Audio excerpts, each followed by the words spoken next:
The McDonald's story began in California. In 1948, brothers Dick and Mac McDonald radically simplified their restaurant operation. Instead of offering customers a huge menu and complicated service, they focused on a small selection of products and a highly standardized process: hamburgers, fries, drinks, fast service. The system was designed around efficiency. The brothers were selling food, but they had accidentally created something much more valuable: a repeatable business system. Then came Ray Kroc. In 1954, Kroc visited the McDonald Brothers restaurant while working as a milkshake machine salesman. What fascinated him wasn't simply how many burgers they sold, it was how efficiently the restaurant worked. Kroc saw something bigger. If the same system could be copied across America, McDonald's could become much more than one successful restaurant. It could become a network. In 1955, Kroc opened his first McDonald's in Des Plaines, Illinois, and eventually the company moved aggressively into franchising. McDonald's itself says the brothers had already begun franchising their concept, while Kroc helped turn the system into something that could scale nationally. That decision changed everything, because instead of McDonald's having to build and operate every restaurant itself, other business owners could invest their own money and operate restaurants under the McDonald's brand, and McDonald's could make money from the system. Imagine you want to open a restaurant. Normally, you need a brand, a location, equipment, employees, suppliers, advertising, technology, a menu. And most importantly, you need customers. That is incredibly difficult. But imagine instead that you could open a restaurant using one of the most recognizable brands in America. Customers already know the name, they already know roughly what the food will taste like, they already recognize the menu, they already recognize the golden arches. That's the power of a franchise, and McDonald's has built an enormous franchise network. Today, approximately 95% of McDonald's restaurants worldwide are owned and operated by independent local business owners. That means McDonald's doesn't have to personally operate every restaurant.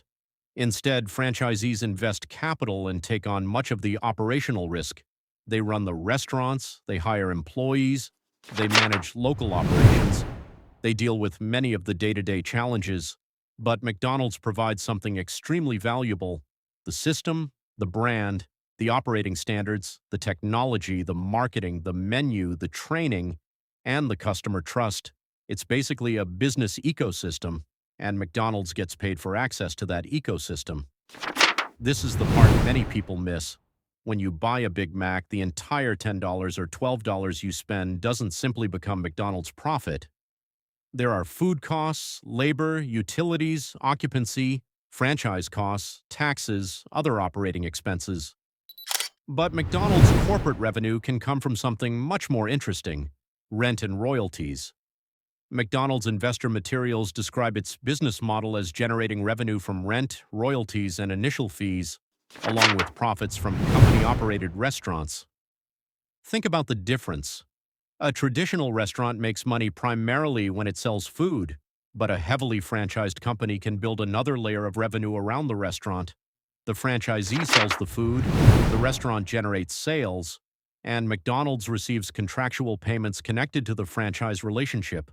That can include royalties based on sales and rent arrangements, so McDonald's doesn't need to personally cook every burger to benefit from the burger being sold. That is an enormous difference.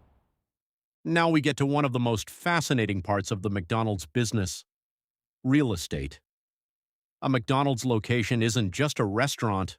The location itself can be an important part of the business structure. Think about it. A restaurant sitting on a busy intersection has something extremely valuable: access to customers.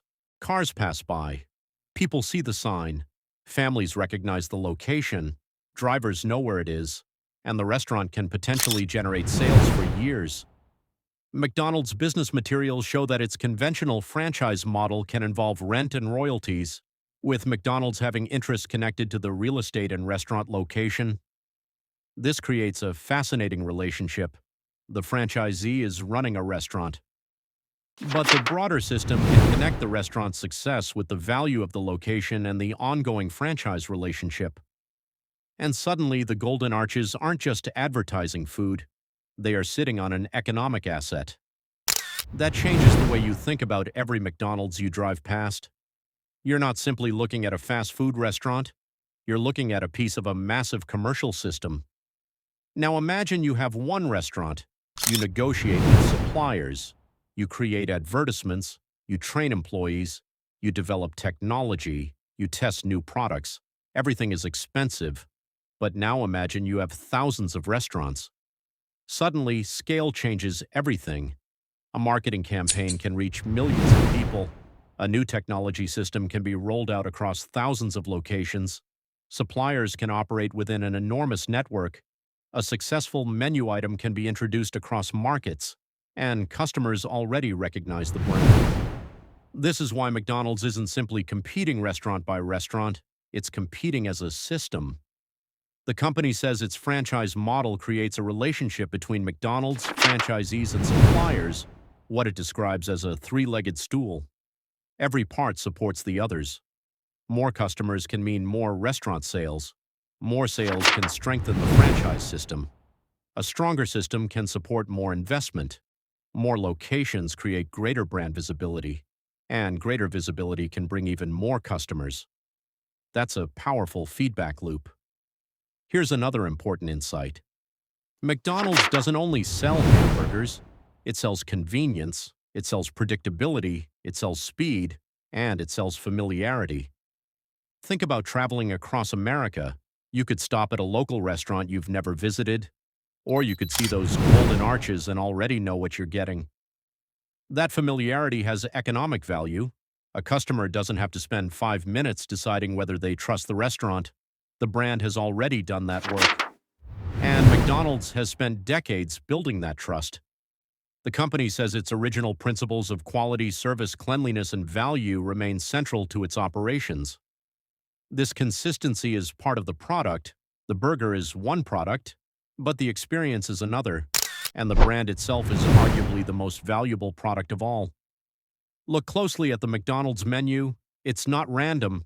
Every item has a purpose. Some products bring people into the restaurant, some increase the average order, some appeal to families, some target breakfast customers, some target coffee drinkers, some are designed around limited-time promotions, and then there are combinations: burger, fries, drink, dessert. The customer came for one item, but the system encourages a larger purchase. This is basic retail economics. Increase the value of every customer visit, and technology has made this even more powerful.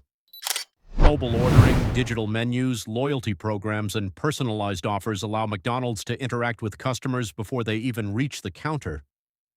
The company has recently emphasized the scale of its loyalty program and the increasing automation of the customer journey. The restaurant is becoming less dependent on a simple question: do you want a burger?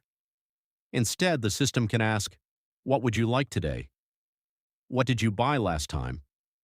Would you like to add this? There's a deal available. That's not just food service, that's modern consumer economics. Here's the biggest lesson entrepreneurs can learn from McDonald's. If you own one restaurant, your growth is limited by your own capital. But if other people are willing to invest their capital into expanding your brand, your growth can accelerate dramatically. That's the genius of franchising. McDonald's can create the brand and operating system. Franchisees provide capital and local management. Suppliers support the network. Employees operate the restaurants. Customers generate sales. And the corporation sits at the center of the ecosystem. Of course, franchising isn't free money. Franchisees take real risks. They invest capital. They have operating expenses. They must follow strict standards. And profitability varies depending on location, costs, financing, and management.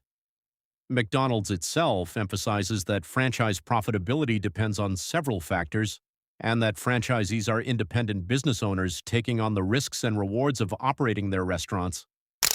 So the system works because both sides have something to gain. The franchisee wants a profitable restaurant. McDonald's wants a successful franchise network. Their interests are connected. Think about the Golden Arches. You can recognize them from far away. You don't need to read the word McDonald's. That is an extraordinary achievement in branding. For decades, McDonald's has invested in advertising, characters, promotions, menu innovation, and cultural relevance. And the result is a brand that has become part of everyday American life. The company began as a small drive-in restaurant in California. Today, McDonald's has tens of thousands of restaurants across more than 100 countries. That scale didn't come from one perfect hamburger. It came from standardization, franchising, real estate, marketing, technology, supply chains, and decades of repetition. This brings us back to the title. What is McDonald's really selling? Yes, it sells burgers, it sells fries, it sells coffee. But at the corporate level, the business is much larger. It sells access to a global brand. It builds relationships with franchise operators. It collects royalties and rent. It uses locations as valuable assets. It creates systems that can be repeated thousands of times. And it uses customer data and technology to increase convenience and engagement. The food is what gets you through the door. The system is what makes the business powerful. And perhaps that's the most important lesson. The biggest businesses in America often aren't successful because they sell one amazing product. They're successful because they build systems. A system that can be repeated. A system that can scale. A system where thousands of people, businesses, and customers participate. McDonald's understood this decades ago. Ray Kroc didn't simply see a restaurant selling hamburgers. He saw a machine that could be replicated across America and eventually across the world. Today, when you see a McDonald's, you may still see a fast food restaurant, but behind that restaurant is something much bigger: a franchise, a supply chain, a technology platform, a marketing machine, a real estate strategy, a global brand, and a business model designed to generate revenue from an enormous network of locations. That's why the most important thing McDonald's sells, that may not be the burger at all, it's the system behind the burger. And once you understand that, the Golden Arches look a lot more like a financial business than a fast food restaurant. If you like this video, please subscribe this channel for more informational unbecoming financial videos. Take care of yourself and thanks for watching. Like, comment, and subscribe.